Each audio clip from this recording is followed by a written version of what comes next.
morning. Good morning. Hi, Marsha. It's good to have you with us. And for our community audience, just tell us a little bit about your background and what gives you the background, the knowledge, the expertise to talk about dreams. Oh, well, first off, I've always dreamt a lot and had good dream recall. Specifically, my background professionally is in academe. I have a doctorate in comparative literature, and I want to say that that prepares me wonderfully, I believe, for being a dream facilitator. I'm immersed in mythology, in languages, in stories, in poetry, which deals with images as does dreams. So that's primarily why I come to this, I believe, with a really good background. I'm also interested in people, and I'm interested in dreams. Wonderful. Yeah. Just the right person for what we want here. You say that you're a dream worker. What does that mean? What do you do as a dream worker, Marsha?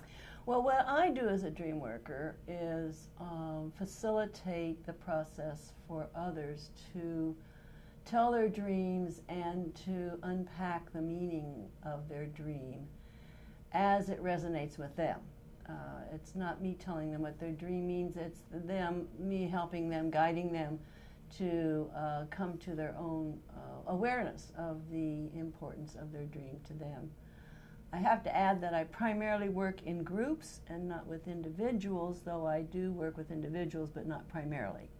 And that's by choice because I feel that community is a very high value with me. I believe we need more of a sense of community in our world. And originally, I understand that people told dreams in the group that they were, living with, if they told their dreams at all. And this recapitulates that very, very early beginnings for humankind. It also allows for an additional richness because the more people there are in the group who are participating in responding to the individual dreamer's dream, then the more input and more information and more ideas and more suggestions that individual gets about the meanings of their dream.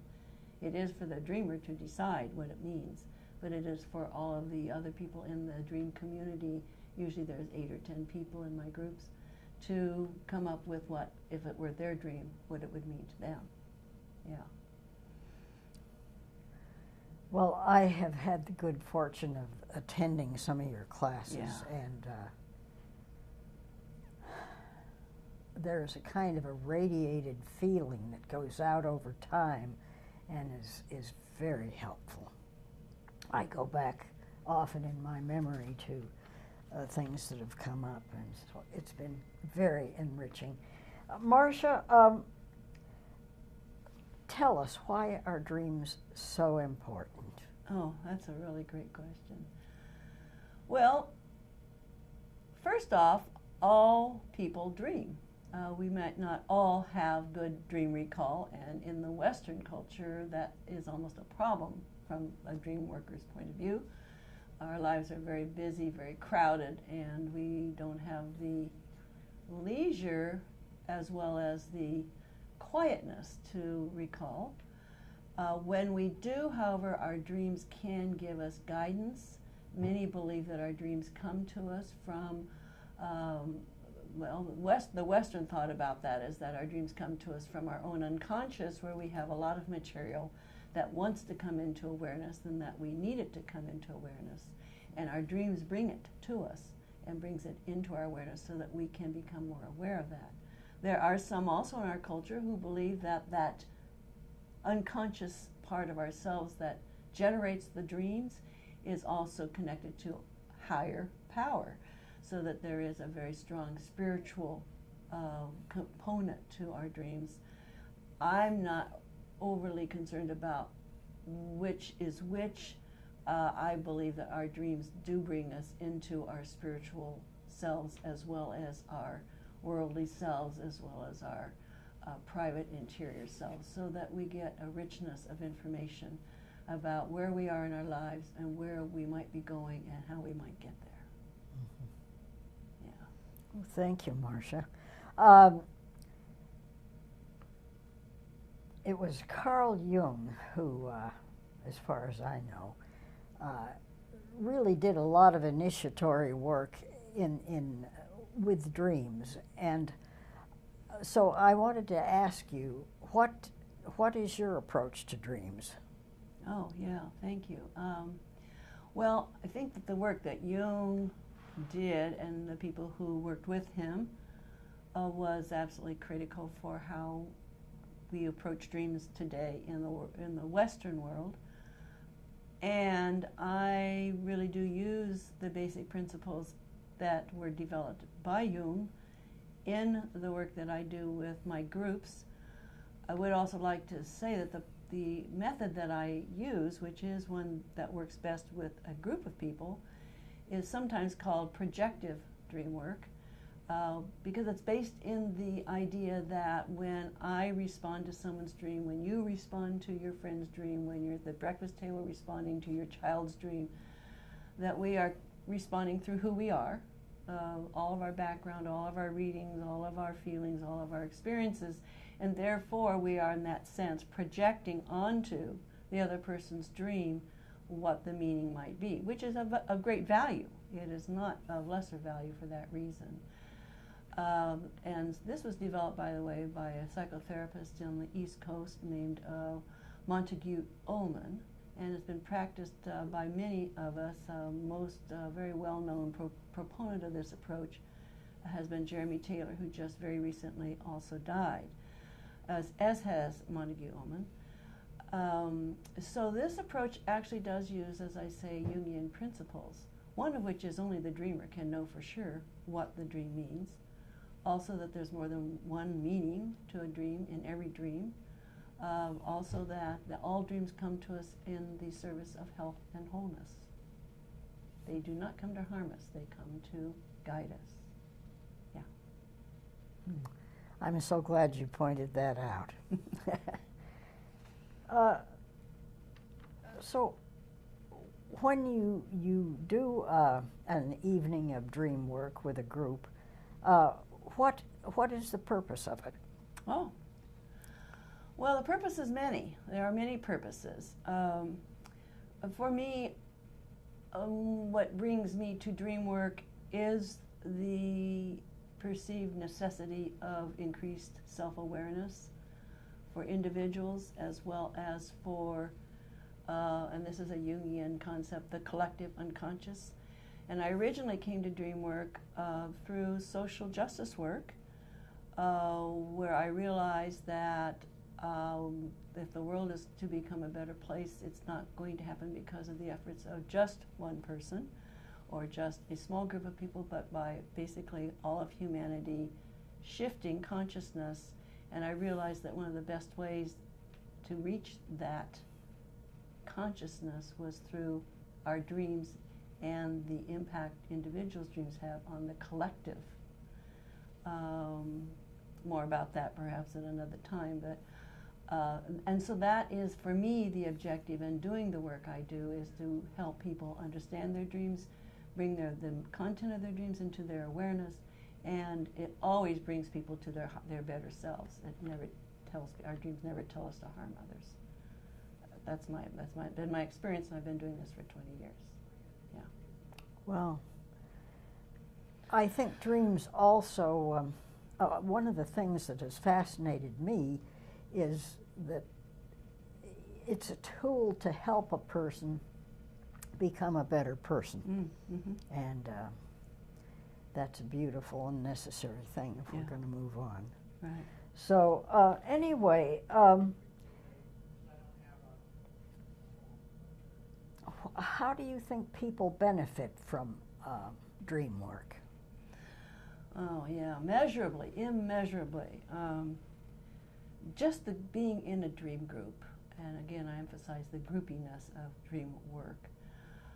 Though that is not to say that individual work is not of value. That's not my point. It's that I feel that the community that is developed in a group, in and of itself, is a nurturing experience, and it really does expand all of us, not just for the time of the dream group, but we leave with some parts of each other with us.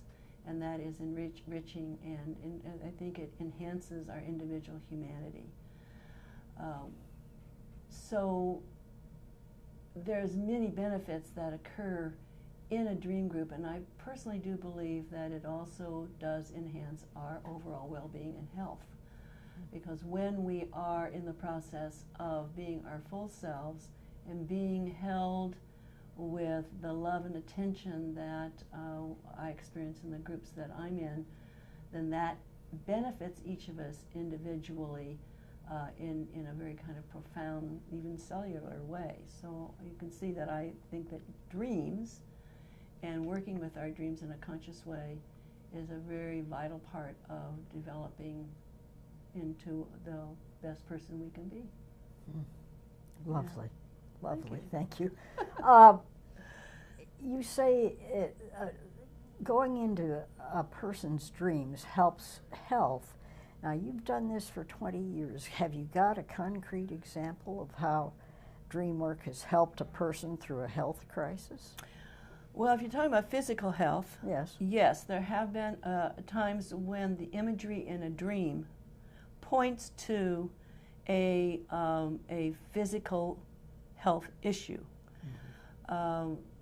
As an aside, but a very interesting aside, in the back about 2,000, 3,000 years ago in Sumeria and other earlier civilizations, the primary use of dreams in those times was as a diagnostic tool for health.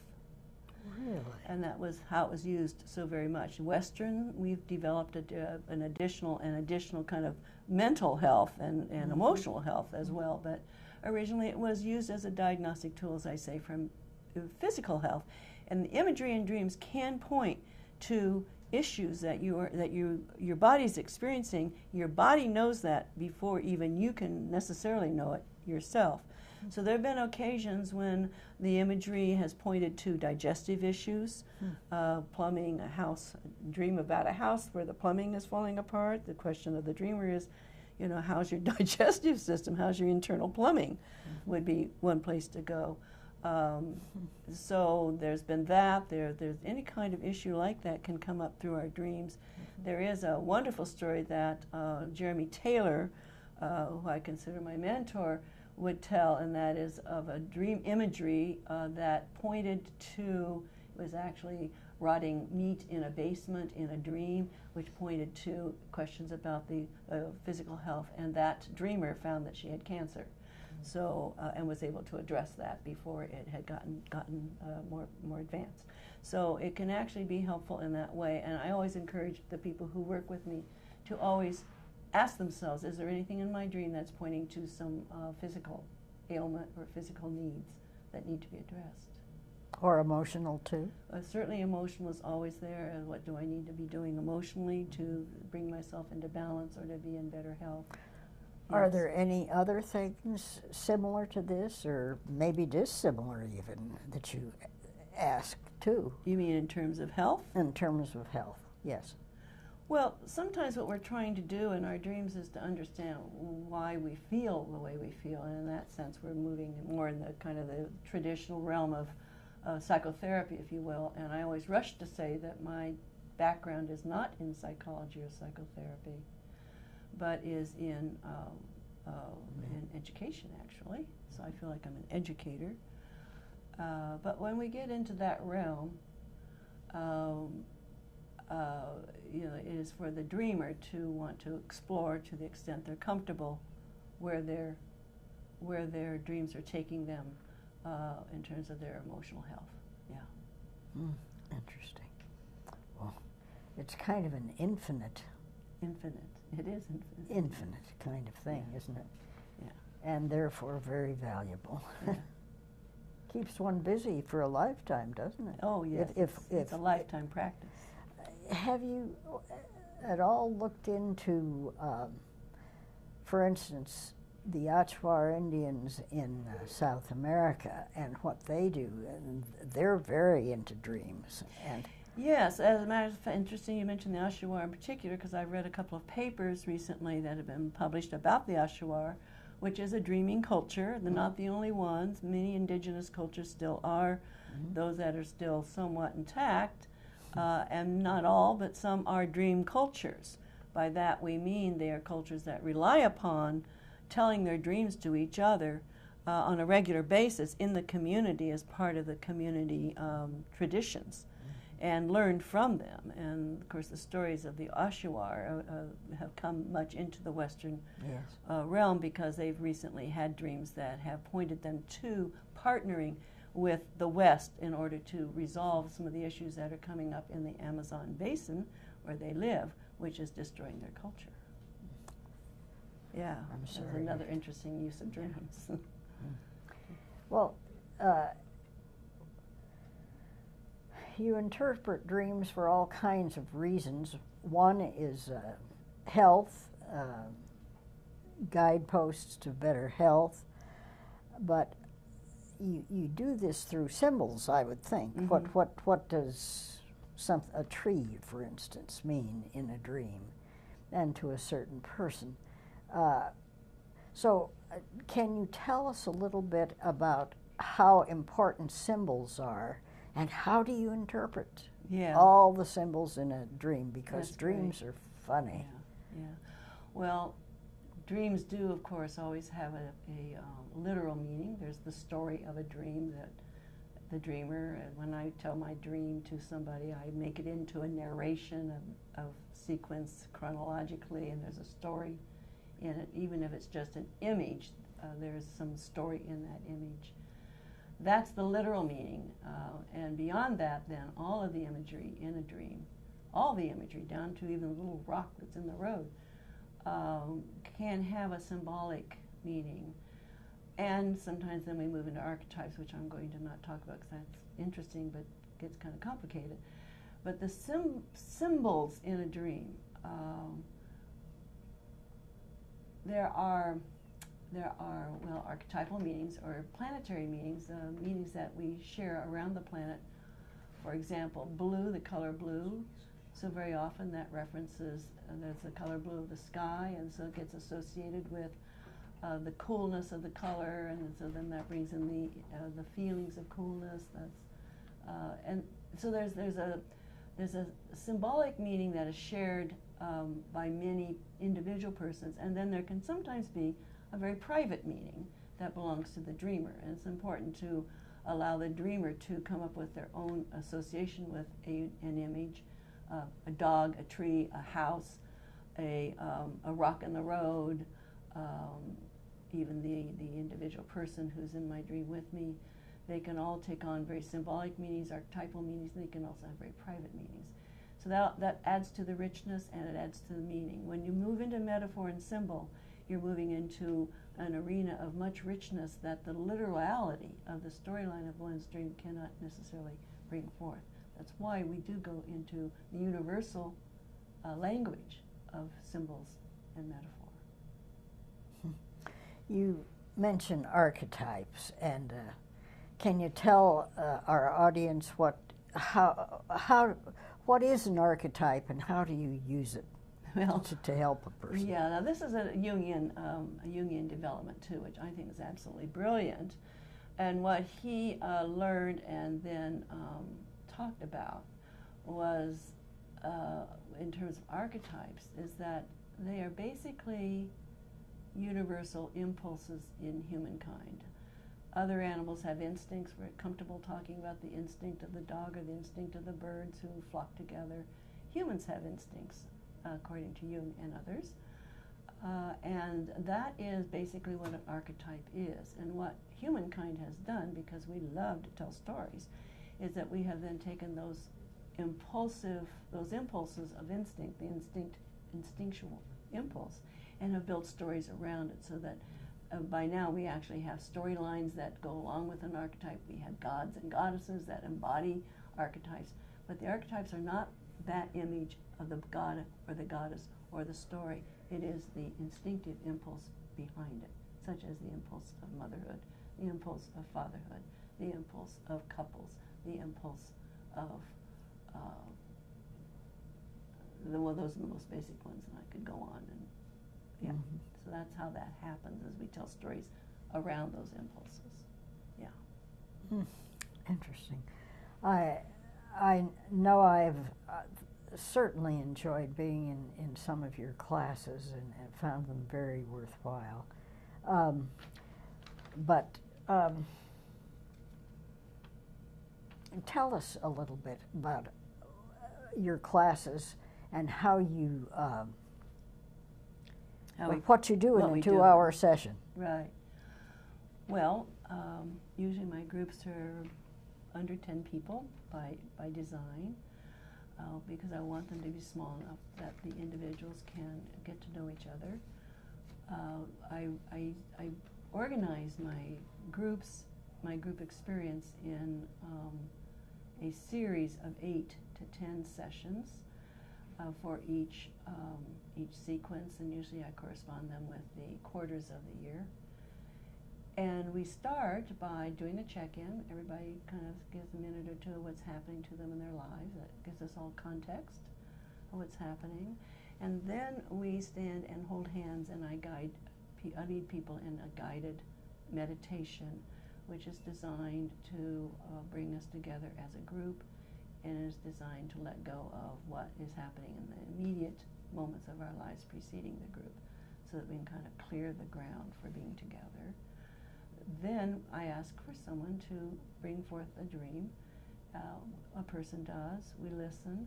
We then might ask questions, or we might immediately jump in with if this were my dream, I would, and then proceed with the particular suggestion or thought about an image or a movement in the dream.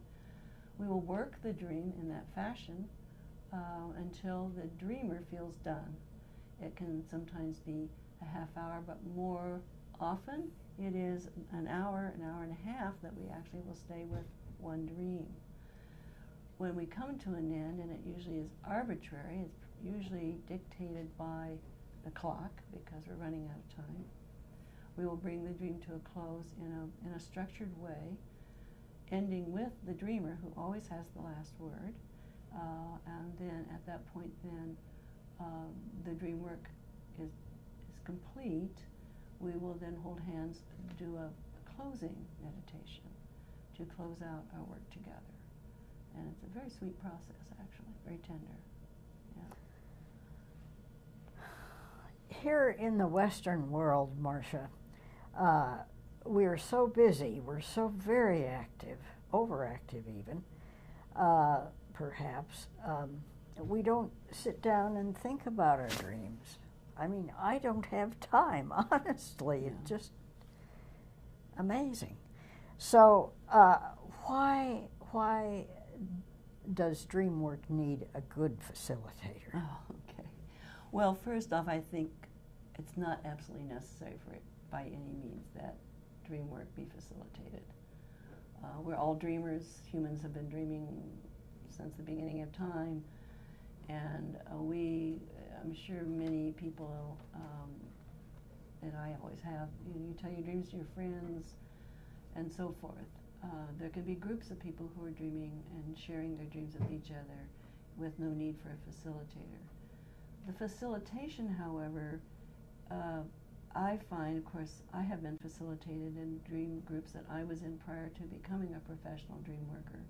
It always was helpful to have somebody who was the moderator, who was experienced, not only in facilitating, but also, of course, experienced in dreams and dream imagery and dream symbol. So it enhances the experience and structures the experience. Yeah. Very helpful. Marsha, for you, what makes you do this year after year after year? What's fulfilling? What fulfills you? Well, that's the answer. Okay. It's very nurturing for me. I see. The process is very nurturing. I feel like I'm making a contribution, and of course, I personally just gain from hearing all the dreams and in developing my own expertise as a dream worker. It's very satisfying. Well, and I have to say it's also satisfying and kind of enlightening too, what happens in the course of a 2-hour period of working with somebody's dream, and frankly, it kind of becomes your dream too. And that's a nice thing because you can always learn from them. But anyway, why do humans dream? That's not anyone's guess, but we're not sure why. Scientists have spent time monitoring, the whole process of dreams, REM sleep. A lot of us know about that. I personally believe that, I do believe that our dreams represent unexamined material, memories, needs, desires, wisdom that is locked in our psyche, and that bringing it forth is a useful guide for us in our lives. So because I do the work I do believe that that's why dreams are there. Which is kind of circular, but there is a purpose for dreams, or they would have dropped out of our psychical repertoire. Like an appendix is no longer a useful part of our body. So I do think that for survival purposes of the species, dreams are critical. Yeah. Interesting. Wonderful. We're coming to the end of our time together here. And are there any other comments that you have to make about dreams and dream work that the public would enjoy hearing? Well, I do feel that I'm on a mission. I do believe that if all of us were in touch with our dreaming life and honoring of dreams, not dismissing them, but seeing them as the wonderful gifts of wisdom that they are, I do believe that that would further advance the future of humankind, and that's why I spend time in this work. Well, that's pretty impressive to me.